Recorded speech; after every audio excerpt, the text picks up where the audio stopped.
The Beatles in the mid-60s at the height of their popularity. And Beatlemaniacs at the height of their enthusiasm. One of them may now be about to cash in from her infatuation. Sue Baker was 15 at the time, and she's about to auction off a remarkable set of pictures of her and the Beatles that she took through pure adolescent nerve.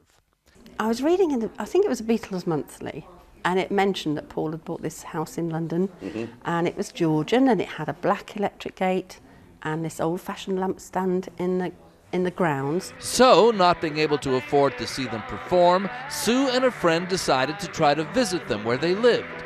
A little detective work, and there we were in front of this house that Paul McCartney lived in, and we were just gobsmacked. Which is British for stunned. Their gobs were smacked even more when he came out. And he just opened the gate and came and talked to us. And we were gobsmacked, absolutely gobsmacked. Couldn't believe it. Couldn't believe it again when he gave her the addresses where John and George and Ringo lived. You think he was trying to get rid of you? Possibly.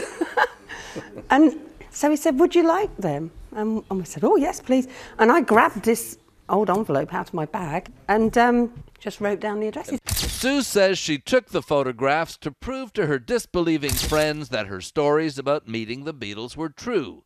She kept up her visits for about 2 years. It seems impossible now, but things were simpler then. I said once to John, sorry to trouble you on a Sunday, and he said if it wasn't for you and people like you, we wouldn't be living in these houses and we wouldn't have all this success. So we're always happy to see our fans. And we was just so thrilled with that. Beatles memorabilia sells for big money these days. Sue will keep the memories and use the proceeds to pay for her daughter's wedding.